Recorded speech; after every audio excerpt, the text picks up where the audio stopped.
Bem-vindos ao nosso podcast de hoje. Nesse episódio vamos mergulhar em um universo cheio de mistérios, explorando os fascinantes assuntos relacionados à maçonaria. Também iremos falar do rito de York. Eu sou Jean Landim, estou aqui com meu irmão Brendo Vidal e juntos vamos conduzi-los por uma jornada de descobertas e curiosidades. Além disso, teremos a oportunidade de ouvir o convidado, membro ativo da maçonaria, que nos trará perspectivas únicas e esclarecerá dúvidas. E agora, com grande prazer, eu apresento o nosso convidado especial de hoje. Nosso convidado de hoje é o nosso irmão Sérgio Calazans. Sérgio, primeiramente, obrigado pela sua presença, né? O Sérgio, que é lá de Fortaleza, é mestre, venerável mestre na loja Thomas Smith Webb, né? É também mestre instalado. O Sérgio Calazans faz parte do 31º grau, né? Do rito escocês antigo e aceito. Também palestrante, realizou diversas palestras referentes ao rito escocês antigo e aceito. E hoje é também uma referência quando falamos de rito de York, né? Inclusive a nossa loja 158, por diversas vezes contou com seu auxílio referente ao conhecimento que tem acerca do rito de York. Então, mais uma vez, em nome da nossa loja, do nosso venerável mestre Franklin Alves, lhe agradeço a sua presença e toda a ajuda que tem dado a gente nos últimos anos. Gostaria também de dizer acerca assim, do seu currículo, né?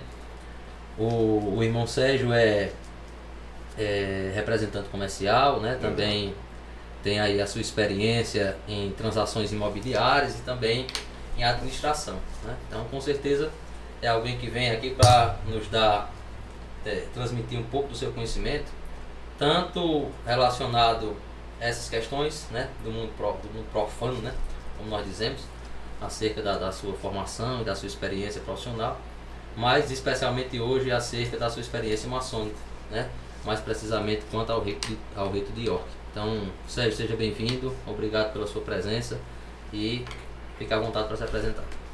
Boa noite, meus irmãos, é um prazer estar aqui com vocês e é sempre bom estar batendo esse papo aí voltado à questão do rito de York, né? É um assunto que tem muito feito parte da minha vida recentemente. Muitos irmãos costumam dizer assim, rapaz, o Sérgio Calazans é um grande estudioso e tal, do rito de York. Eu não me coloco nessa esfera, eu digo que eu sou um grande explorador. O motivo disso é porque, diferentemente do rito escocês, que é o rito mais praticado no Brasil, o mais praticado na América Latina, você consegue ser um grande estudioso porque você tem muitas fontes de pesquisa. Diferente do rito de York. O rito de York você tem que fazer quase uma garimpagem para encontrar publicações. E muitas dessas publicações, às vezes, também estão, de uma certa forma, dizer assim, contaminadas por outros ritos, e aí acaba confundindo mais a cabeça da gente, né? Por isso que eu falo que eu sou um grande explorador do rito, porque eu ando buscando aí, capturando essas fontes de pesquisa para trazer.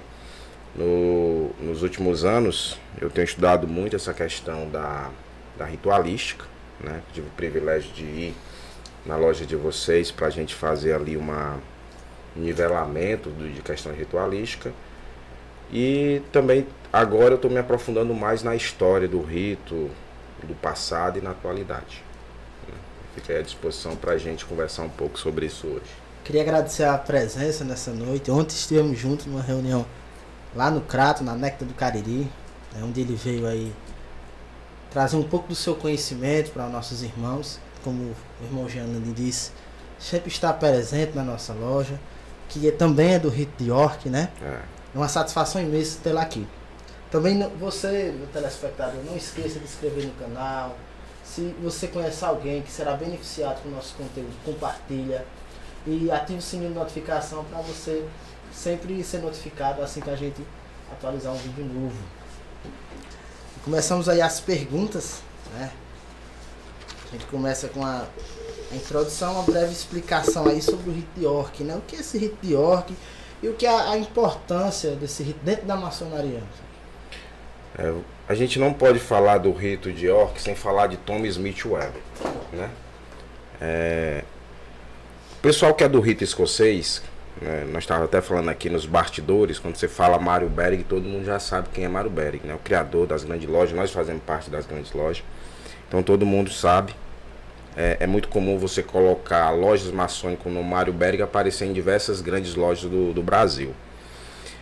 E Tom Smith Webber, ele é uma figura tão importante para o rito de York como Mário Berg foi para as grandes lojas.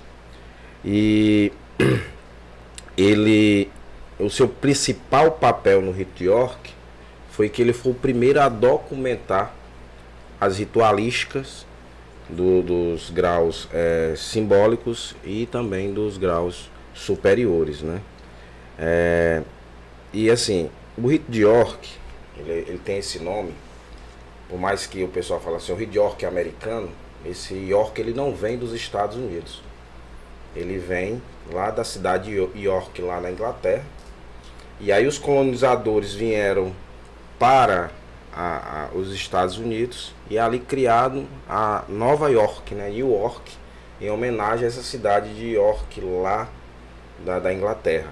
E é de lá que vem essa prática ritualística que veio para os Estados Unidos, só que ela só foi documentada, eu vou pegar aqui um pouquinho aqui de uma pesca, porque são muitas datas, ela só foi documentada a primeira vez em 1797, quando o Tom Smith Webber, aos 26 anos de idade, ele lançou o primeiro exemplar do livro Monitor, né?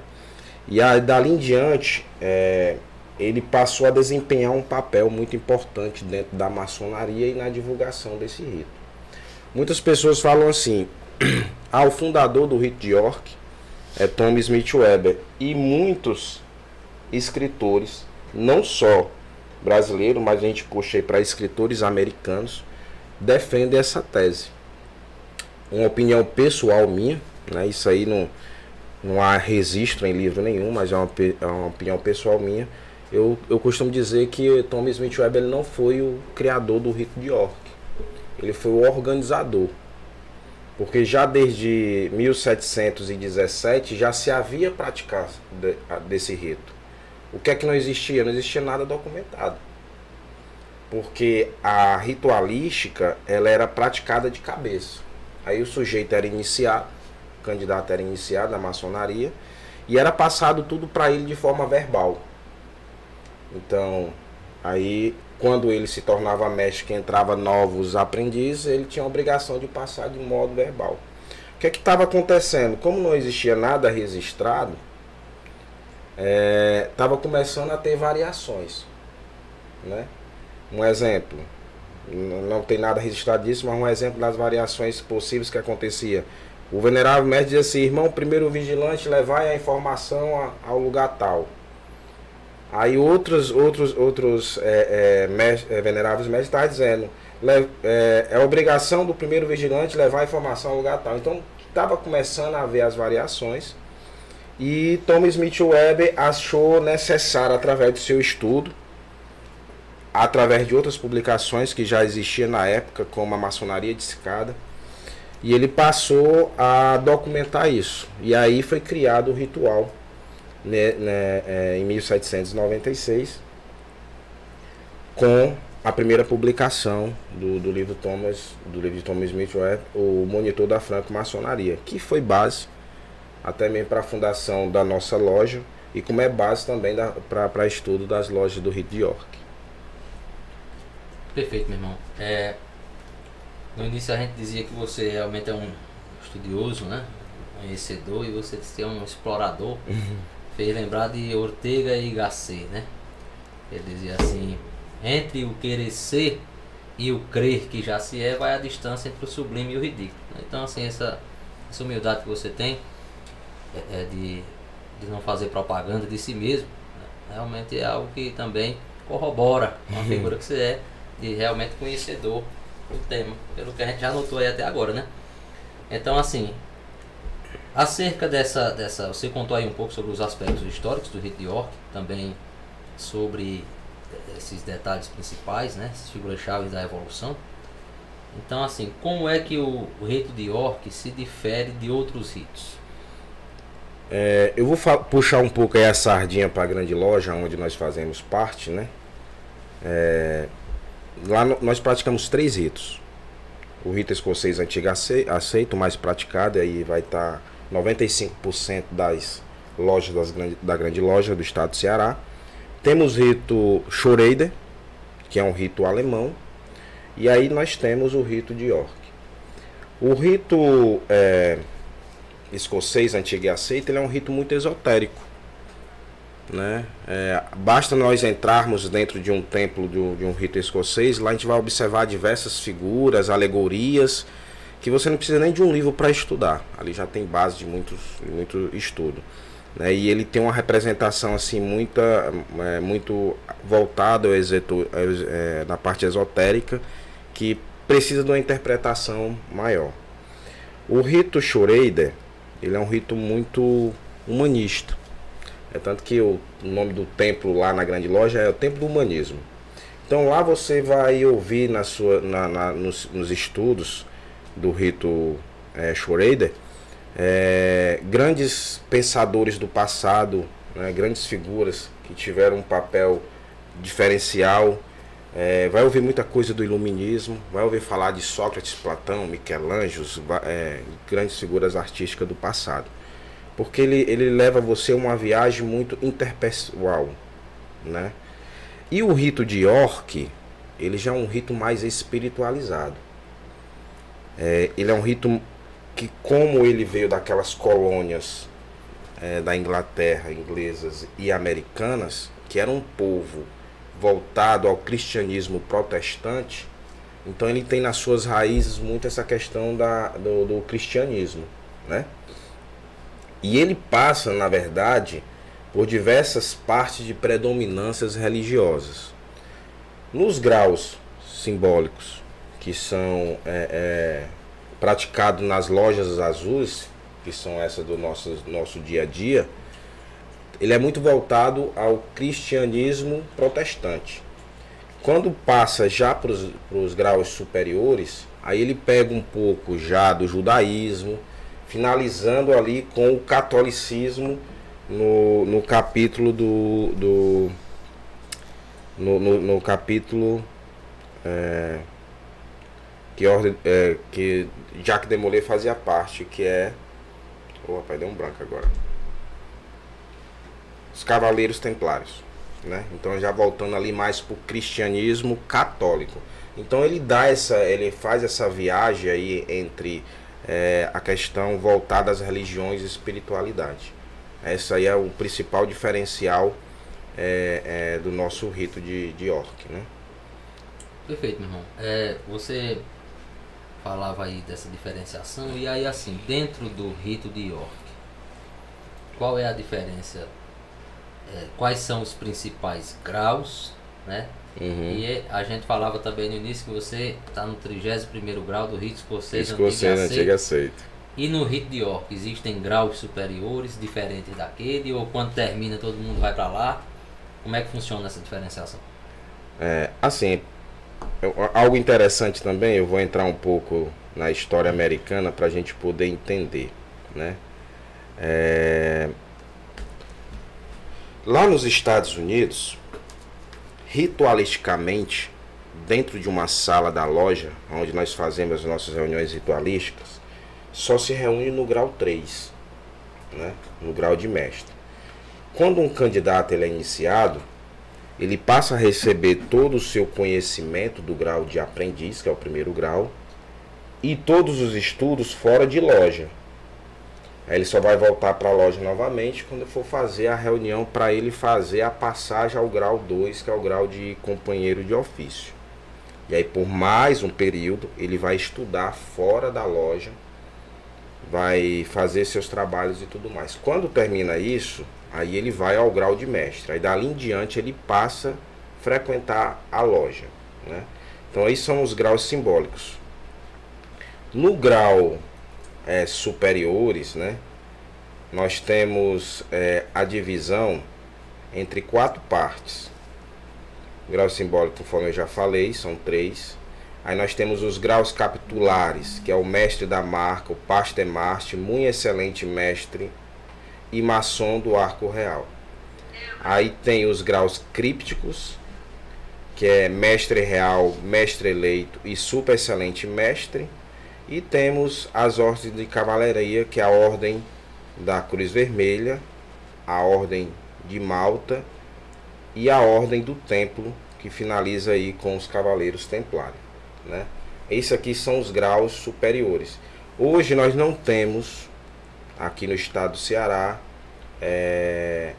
esses graus superiores, né? Então é muito comum o pessoal do rito de York fazer o grau do escocês devido à questão da praticidade, que é mais acessível. Mas nós temos capítulos no Rio Grande do Norte e também no Pernambuco, né? Se não me falha a memória. Agora, algo interessante, 95% ou 65% dos maçons do mundo estão nos Estados Unidos. E 95% das lojas dos Estados Unidos é do rito de York. Só que 80% dos graus praticados superiores lá é do rito escocês. Por quê? Porque cada loja lá faz parte do seu estudo ter esses capítulos nas suas lojas. Isso aqui é um crescimento normal dentro das lojas do rito de York nos Estados Unidos. Diferente aqui que a gente tem um capítulo à parte. Entendeu? Interessante. Meu irmão, em relação à análise do simbolismo, né, presente em cada grau, como a gente pode falar um pouco, né, dentro das possibilidades acerca desse simbolismo? Você falava no início aí que o nosso rito passa ali pela experiência com a religião evangélica protestante e também um pouco ali pelo judaísmo e por fim volta aqui para o catolicismo. Então, assim, como é que esse simbolismo está dentro de cada grau, né? E como é que isso se relaciona com a filosofia maçônica de maneira geral? É uma pergunta fácil de responder, ao mesmo tempo difícil, né? É verdade. Fácil porque é um assunto que faz parte do nosso cotidiano, e muito difícil pela obrigação de maçom que nós temos de guardar, de não revelar, na verdade, também os nossos, vamos dizer assim, segredos, né? Na verdade, são as nossas metodologias de estudo. Os graus simbólicos, praticamente eles não têm diferença em nenhum dos ritos, né? Eles são formas apenas diferentes de você trabalhar dentro de loja, mas a sua essência é a mesma. A maçonaria, ela está aqui não para mudar o homem, não para ser espelho para nenhum outro homem, né? A maçonaria aqui, ela vem para nos dar a ferramenta para nós trabalharmos em si mesmo. Então, dentro da maçonaria, só eu mesmo vou conseguir fazer essas mudanças em mim. Então, esses 3 graus simbólicos, eles trabalham isso. Independente do rito, os graus simbólicos, eles estão para nos apresentar ferramentas para que a gente possa fazer esse trabalho em nós mesmos, certo? Independente do rito. A diferença é que alguns vão ter uma exploração de estudo mais mitológico, outros vão ter uma linha de estudo mais filosófico, outros vão ter uma linha de estudo mais espiritualizada. Mas a essência final, o objetivo final é o mesmo, nos dar ferramenta para que nós sejamos pessoas melhores. E vamos ser até sim espelhos, mas não para outro maçom, mas para a humanidade, né? E a gente tem até, entrando um pouco aqui no contexto história em geral, nós temos até um pouco que resgatar isso. Porque há 10, 15, 20 anos atrás, você levar um nome de maçom era um referencial, principalmente nas cidades do interior. Ah, fulano é maçom, cabo à direita e tal. Por quê? Porque da forma discreta como se estudava, se era apenas reflexo para a sociedade. E isso nós temos que resgatar hoje. Hoje em dia existe mais purpurina em ser maçom do que a responsabilidade de ser. Por quê? É culpa da maçonaria? É culpa das lojas? Não. Somos nós que não estamos usando as ferramentas da forma adequada que se deve se usar. Já nos graus superiores, aí eu vou tentar ser mais sintético ainda em passar, né? Os graus superiores, eles costumam nos fazer viagem nas histórias que a maçonaria representa de nossas raízes. Um pequeno exemplo. Quando se fala de maçonaria, fala assim, rapaz, o que é maçom, o que é maçonaria? A gente traz a palavra maçom do francês, que significa pedreiro, e voltando um pouquinho mais no tempo, a gente traz a nossa base de essência, independente do rito, que nós viemos das construções do Templo de Salomão. E aí você tem a imensidão de o que é um templo de Salomão. Então, muito desses ritos, desses graus superiores, eles nos fazem viajar nessas partes da história, né? E como é que isso vai nos agregar valores para sermos pessoas melhores hoje? Então, é um ensinamento através de alegorias. É isso mais que os graus superiores trazem. Perfeito. Passamos para o próximo bloco, né? Falando sobre o rito de York nos dias de hoje.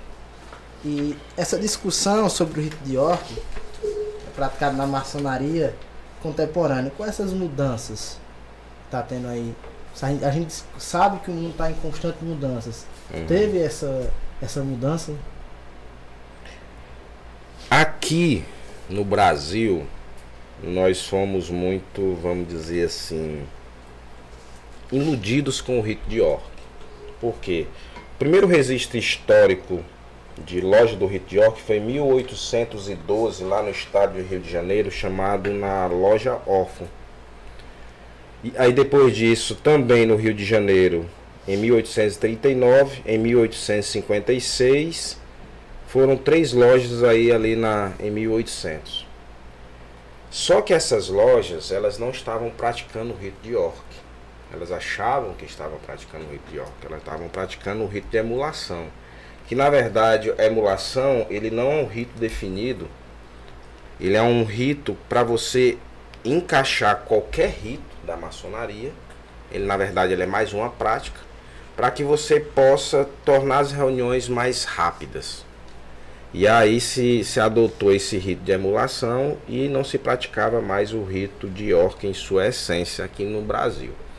Então nós passamos por diversos momentos, chegando a ter apenas em 1993 o verdadeiro rito de York praticado, que é esse ritual que nós usamos hoje. Mas a nós aqui do rito da Grande Loja, nós já tínhamos, antes da fundação de nossas lojas, que foi em 2022, nós já tínhamos 3 lojas fundadas. Em 1996 foi fundada a Cavaleiro de York número 111, lá em Fortaleza, e no mesmo ano a Néctar do Cariri, aqui no rito de York. E em 2000 foi fundada a Aurora do Novo Templo, lá em Fortaleza também. O que é que acontecia? Lá eles praticavam o rito emulação, achando-se que praticava o rito de York, né?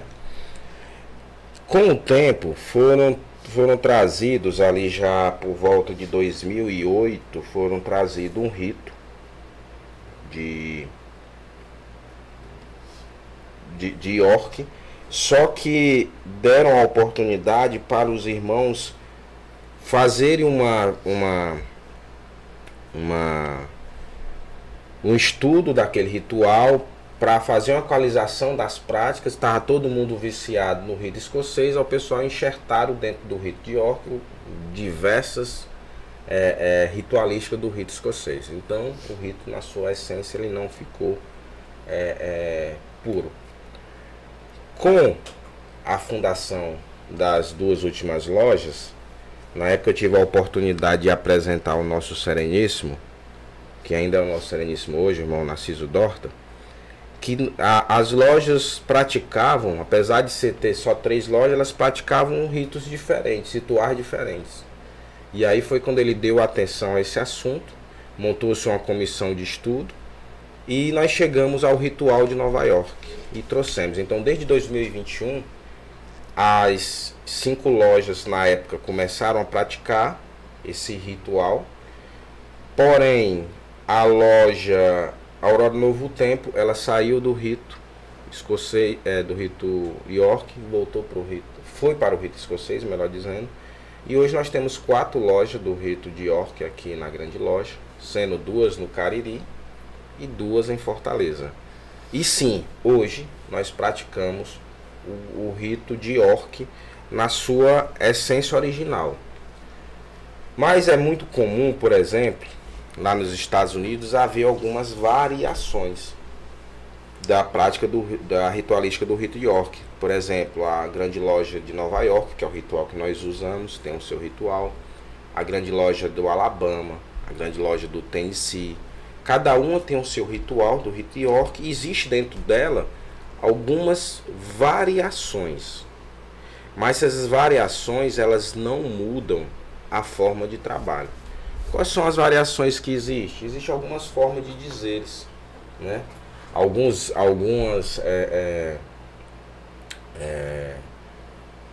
ritos, aliás, alguns rituais de algumas dessas grandes lojas lá, por exemplo, tem um fechamento de loja mais abreviado. Mas na sua essência tudo é por igual. Por quê? Porque todas as lojas do rito de York americano, elas se baseiam no livro Monitor de Thomas Smith Webb. Então não tem como ter outras fontes de pesquisa. É tudo uma só. Meu irmão, existem eventos ou organizações do rito de York?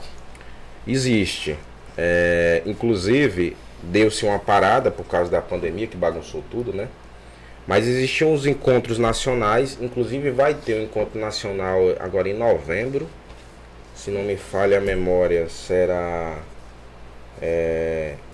acho que no Paraná. E os encontros que se tem, ele é com o objetivo de fazer um nivelamento das ritualísticas, né, de todas as lojas brasileiras do rito de York. E nós somos direcionados às nossas potências, mas também aos graus superiores nós somos direcionados aos grandes capítulos do arco real, né, onde eles determinam quais são as formas das iniciações, das práticas, e também trazem base de nivelamento para as lojas simbólicas. Eu queria a sua percepção, uma reflexão sua sobre a relevância do rito de York hoje dentro da maçonaria moderna. Queria saber a sua percepção em relação a esse tema.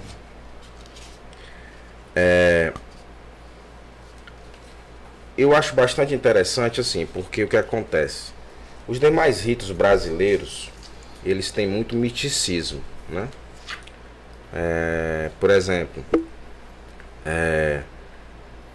nós só somos iniciados através da indicação de outro mestre maçom que vai ser responsável por nós, é considerado nosso padrinho, vai ser responsável ali o nosso crescimento. Se o sujeito for dar trabalho dentro da maçonaria também, ele é responsabilizado por isso. E o rito de York, ele já tem algo mais voltado de modo aberto aos que são fora poder se aproximar. Por exemplo, nós não temos na nossa ritualística o profano. Quem é o profano? O que não é maçom. Nós temos na nossa maçonaria o candidato, né? Então, assim, lá nos Estados Unidos, como também na maçonaria moderna está acontecendo aqui no Brasil, que você entra no site hoje de grandes potências, lá está dizendo assim, se inscreva aqui se você quer ser maçom. Então lá nos Estados Unidos é comum o sujeito chegar na porta da loja, bater e dizer: eu quero fazer parte da maçonaria. Ali é formado um grupo de irmãos que vai passar a conviver com ele, né? E aí ele vai ser iniciado. Isso é bastante interessante porque a maçonaria americana, ela pouco se reúne de forma ritualística. Ela tem mais encontros para que dentro desses encontros exista-se a aproximação dos irmãos para se tornarem verdadeiros irmãos junto ali com as suas famílias. Como existe também a questão de muito trabalho filantrópico, muito trabalho de assistência, muito trabalho de apoio a instituições. Então, essa maçonaria moderna, ela precisa dar um passo a mais, não só fora do Brasil, mas principalmente no Brasil. Ainda que o brasileiro ele está muito pegado à questão do misticismo da maçonaria, do que há de segredo dentro da maçonaria. E muitos, quando se iniciam assim, acabam desistindo. Então, na questão da maçonaria moderna, nós temos um pouco, nós maçons brasileiros, o que crescer, nos modernizar mesmo, né? Em sair dessa questão dessa fantasia do misticismo e ir para mais uma prática de crescimento junto à sociedade, que esse é o nosso verdadeiro papel. Perfeito, meu irmão. Em relação a textos e documentos históricos que ofereça insights, a gente tem algum texto, documento histórico assim relevante que possa ser citado aqui dentro do Rito de York? Rapaz, a base de tudo é o monitor da franco-maçonaria. Lá ele é a base não só para a maçonaria brasileira como estudo, mas você hoje não pega um escritor de referência que vai escrever alguma coisa sobre o Rito de York sem mencionar o monitor dos francos maçons de Thomas Smith Webber. Entendeu?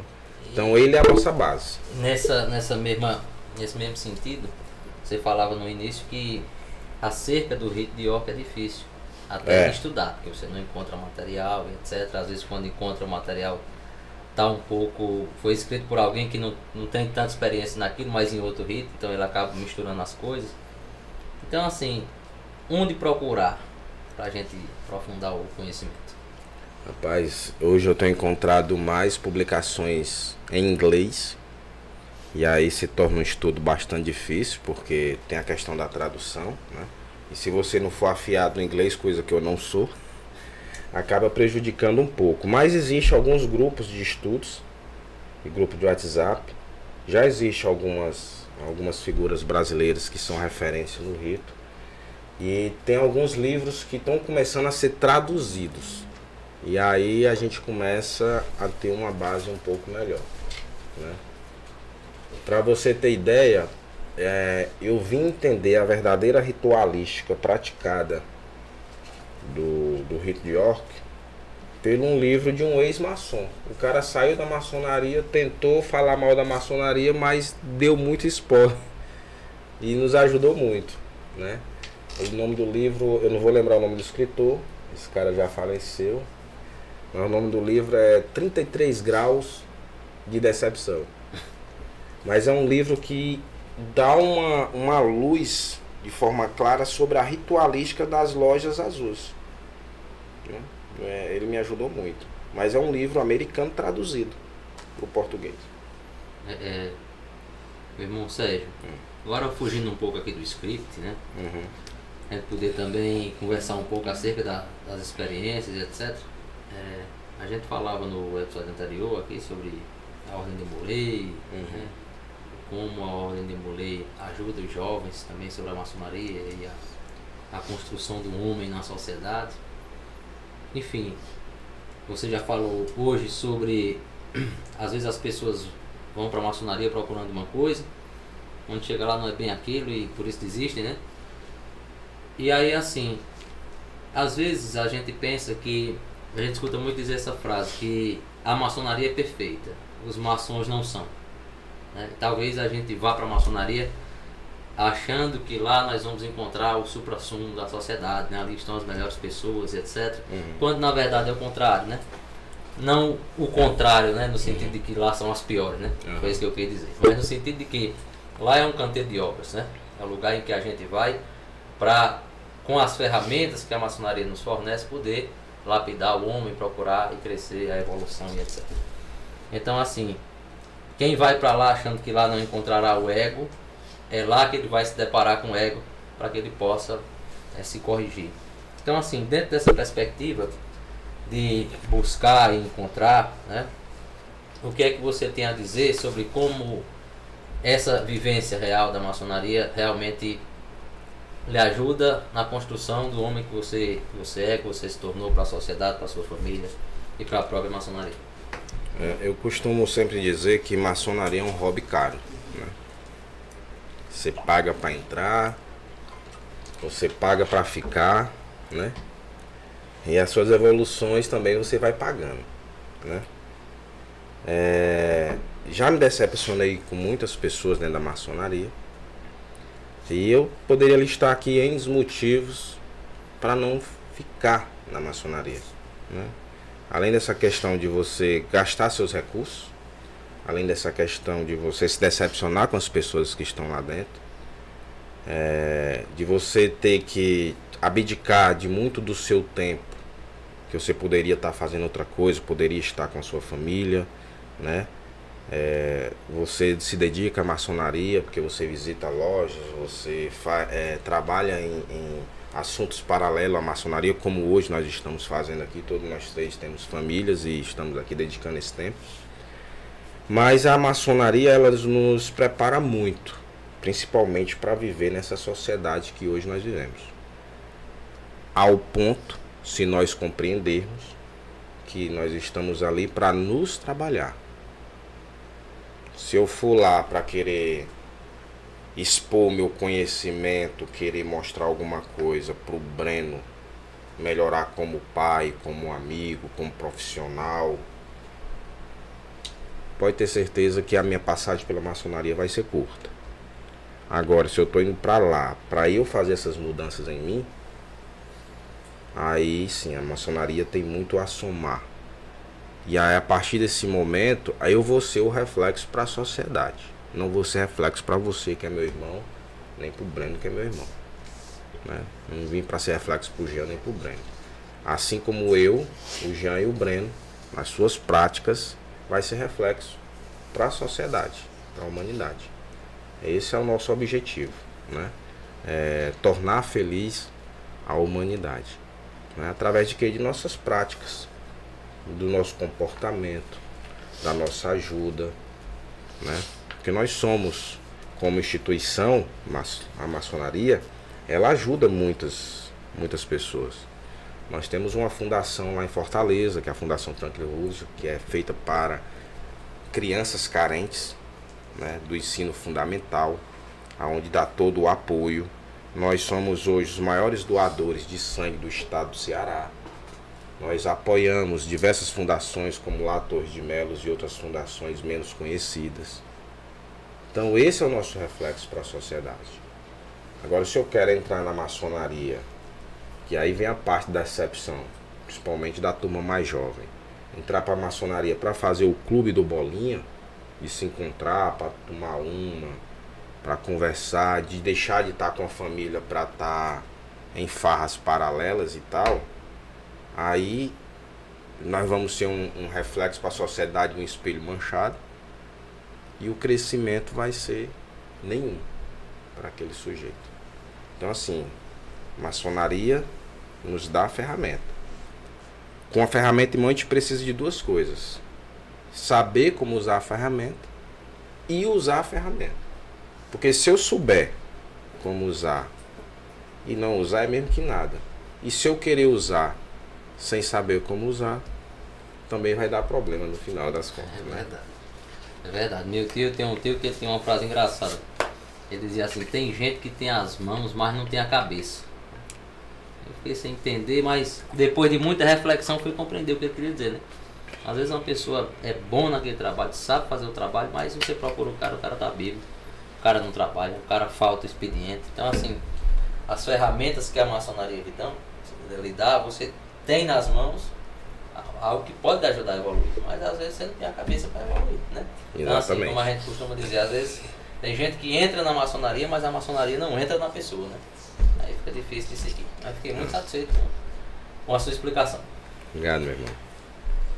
Agradecemos aí a todos os nossos ouvintes pelo envolvimento em relação à comunidade maçônica. Também agradecemos a Cralab Saúde, né, uma das nossas patrocinadores, e a Dental Cralab. Esse episódio hoje é um oferecimento da Cralab para você. Segue lá nas redes sociais, onde vai ficar na bio do nosso canal, para que você possa conhecer um pouco mais dessa empresa. Jean, quer falar alguma pergunta para nosso irmão? Poder perguntar, meu irmão, à vontade? Meu irmão, essa vinda, né, esse crescimento das lojas maçônicas do Rito de York, né, como você mesmo falou, no início apenas eram 1, 2, hoje estamos 4, né? Existe no seu entendimento que possa crescer mais? Existe essa possibilidade de crescimento das lojas maçônicas do Rito de York dentro do estado do Ceará? Falando sobre a questão da nossa potência, que é a grande loja, nós temos sim. Até pelo encabeçamento dessas lojas mais novas, que são as nossas lojas, né? Nosso objetivo lá em Fortaleza, nós temos um local de reunião 100% voltado para a loja do Rito de York, onde nós só usamos 2 dias na semana.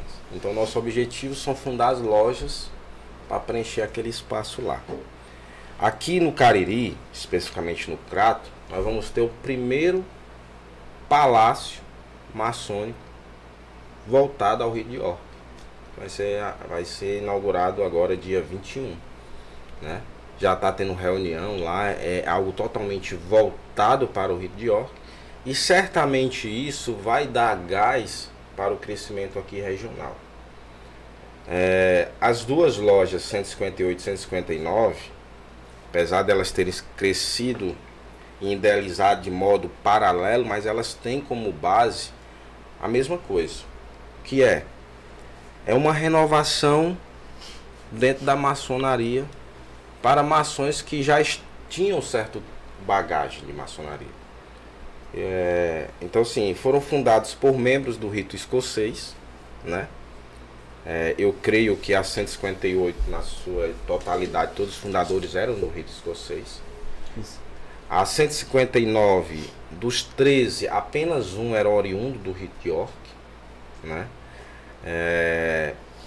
E o objetivo foi exatamente esse: trazer um novo gás para os estudos maçônicos. Porque para a sociedade independente, aqui se você chegar para uma pessoa que não é maçom e falar para ele rito escocês, rito York, rito Choreira, rito brasileiro, rito adoniramita, não faz diferença para ele. O que importa lá para a sociedade é a maçonaria e o maçom, independente do rito. Então, esse crescimento do rito de York é algo mais interno nosso, de nós maçons, que é um novo recomeço, um novo gás, né? Perfeito. Meu irmão, o nosso tempo aqui é apertado, mas eu acredito que nós falamos sobre muitos tópicos importantes, aí, desde o contexto histórico do Rito de York. O irmão explanou muito bem também como funciona isso nos Estados Unidos, e realmente, curiosamente, diferente daqui, a gente não tem noção, né, dessa diferença. Eu fiquei também bastante satisfeito acerca do que falamos fora da ritualística, mas acerca também de como a maçonaria nos ajuda a sermos pessoas melhores para nós e consequentemente para a sociedade.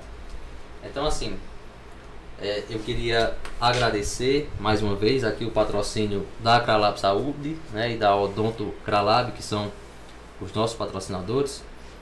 Dizer aí aos nossos ouvintes que consultem aí o trabalho dessas empresas e que também possam seguir e acompanhar o nosso canal para estar sempre ligado nos assuntos que nós vamos trazer aqui referentes à maçonaria e outros temas importantes que venham a agregar à sociedade. Então, meu irmão, eu vou passar a palavra para você para que você possa encerrar, dizer as suas considerações e mais uma vez agradecer a sua ilustre presença de tão longe e que muito nos engrandeceu aqui nessa noite. Primeiramente eu quero agradecer ao irmão Franklin, o venerável mestre, né, da loja 159, Construtores do Amanhã. Também o irmão César Lobo, o venerável mestre da Néctar do Cariri, número 112. São duas figuras importantes para o nosso rito aqui no Cariri, né? Encabeçaram projetos diferentes, paralelo um ao outro. O irmão Franklin trazendo uma nova loja para o Cariri e o irmão César finalizando aí uma obra que já vinha de alguns outros veneráveis, que é o Palácio que vai ser do Rito de York, né? Dedicado ao Rito de York. E as minhas considerações finais é o seguinte: ainda se há muito a falar sobre o Rito de York, né? Nós fizemos um ciclo de palestra, o Rito de York e suas raízes, onde nós dividimos em 4 sessões. E eu tentei sintetizar ela aqui para trazer os pontos principais, né? E esse rito, ele tem se tornado muito importante para mim, porque, como eu falei, ele me deu um gás novo dentro da maçonaria, porque eu passei a me identificar mais. E como eu fui sempre um curioso quanto a estudos bíblicos, eu consegui me identificar melhor com o Rito de York, né? E aí, quando você passa a entrar na história do Rito de York, nas suas raízes, aí você passa a ver o quanto ele é importante para a maçonaria universal. Um exemplo é que nós estávamos falando hoje. As paras maçônicas que nós conhecemos, que elas são universais, como a Ordem de Molay, as Filhas de Jó, elas são oriundas do Rito de York. Então, quando você pega um Demolay e inicia ele no Rito de York, ele já está em casa, porque a sua ritualística é muito baseada no que acontece lá, né? Quando você pega um Demolay e inicia em outro rito, aí ele vai entender tudo novo. Mas quando ele visita uma loja do Rito de York, ele, cara, eu estou em casa, né? Então, assim, o Rito de York, ele tem dado esse gás pra gente.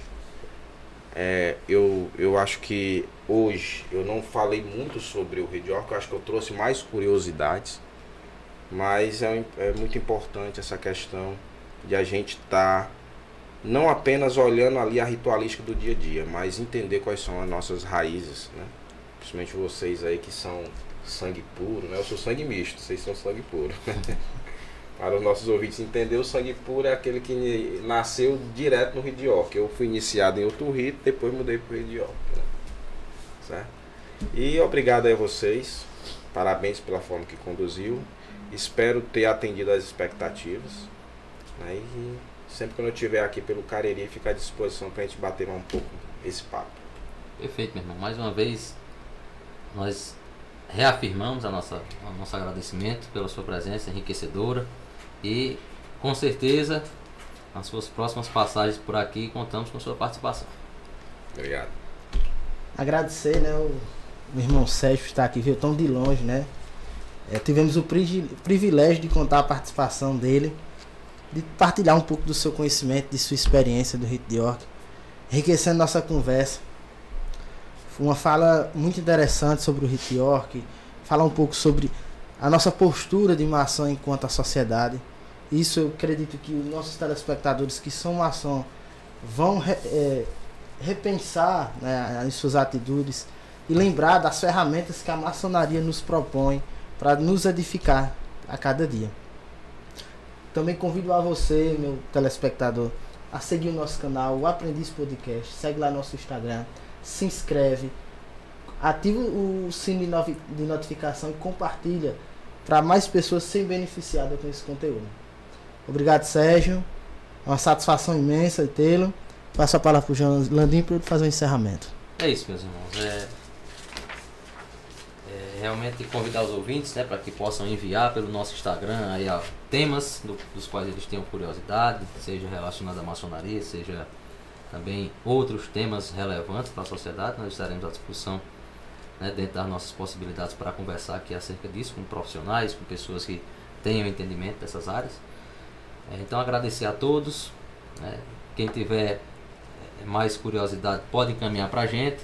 E dizer que foi um prazer, mais uma vez, compartilhar um pouco, né, de conhecimento, desvendar um pouco dos mistérios da maçonaria aqui com vocês. Até a próxima, e lembrem-se que a busca pelo conhecimento é uma jornada contínua, né? Devemos seguir sempre nessa estrada. Boa noite. Boa noite.